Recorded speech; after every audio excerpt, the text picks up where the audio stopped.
pour la pause café, j'avais envie de vous présenter une série de jeux que j'ai trouvés sur Internet qui peuvent être utiles pour nous entraîner en tant que designer, en tant que graphiste ou en tant que personne en général qui travaille dans le milieu du design. Je vais vous présenter du coup différents jeux. Il y a des jeux qui vont plus concerner la colorimétrie, d'autres qui vont concerner vraiment les interfaces. Voilà, je vais commencer avec le premier jeu qui s'appelle Kent and See.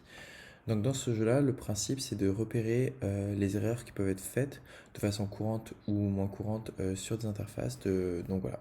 Donc à chaque fois, vous allez avoir deux propositions que vous êtes proposées et vous devez sélectionner le design qui vous paraît être le meilleur.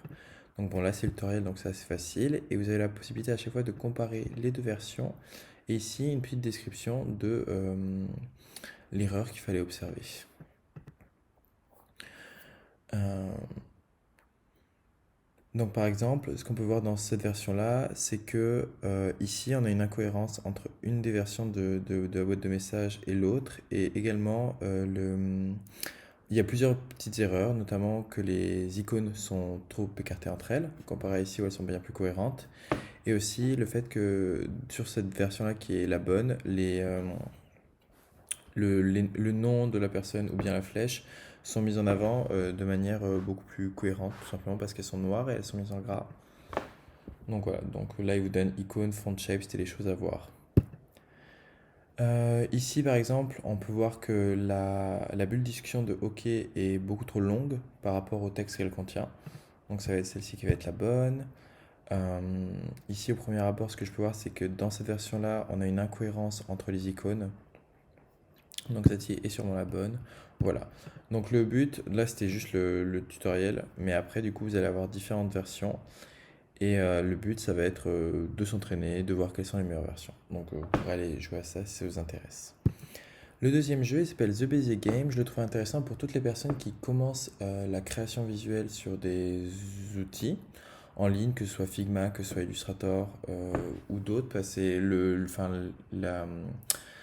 l'outil pinceau ou stylo ou plume, c'est un outil qui revient régulièrement et l'utilisation de courbe de Bézier, c'est quelque chose qu'on est censé, enfin, qu'il est bien mieux de maîtriser si on veut commencer dans ce métier-là. Du coup, c'est un jeu qui va nous entraîner de façon assez simple, avec des bonnes indications, à faire des formes tout simplement.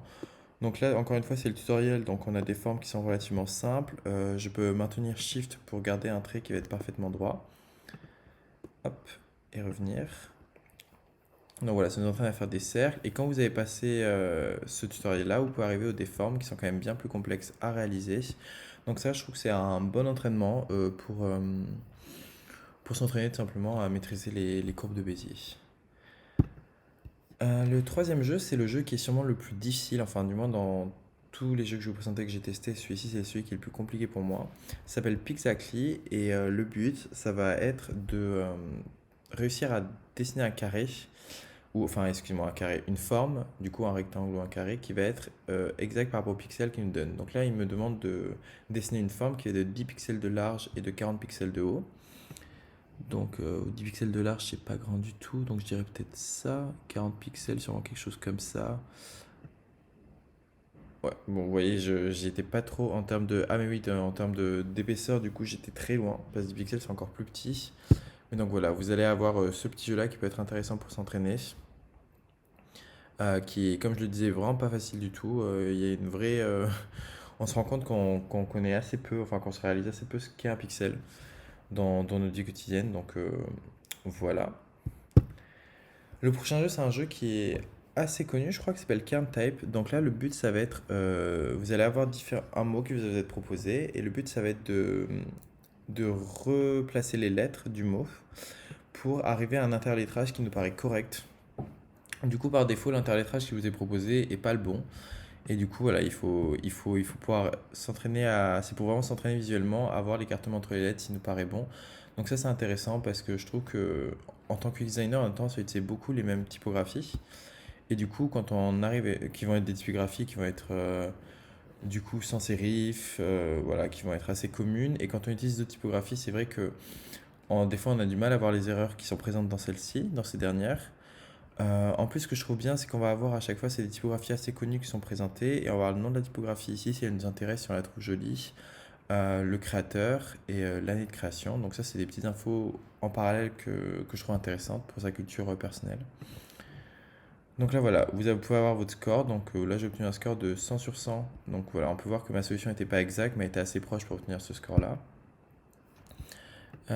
Ici, voilà, j'en fais que un ou deux pour vous présenter. Encore une fois, vous pourrez les tester par vous-même.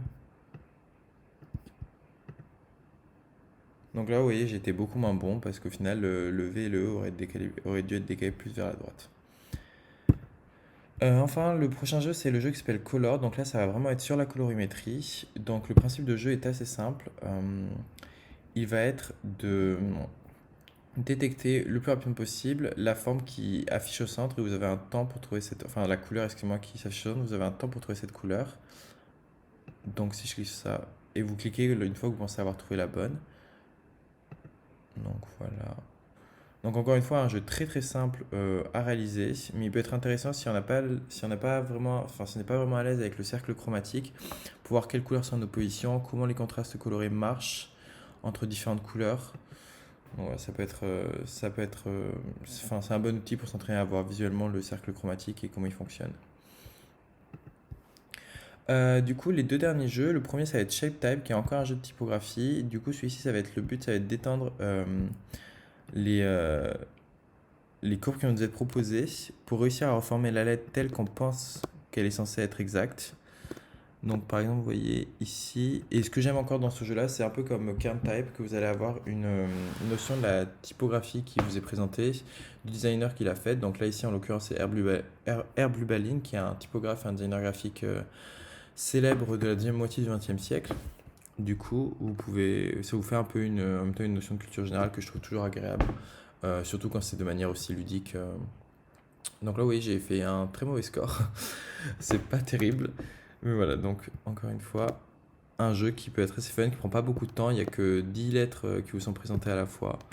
Donc c'est pas, ça va pas vous prendre beaucoup de temps à réaliser, à y jouer.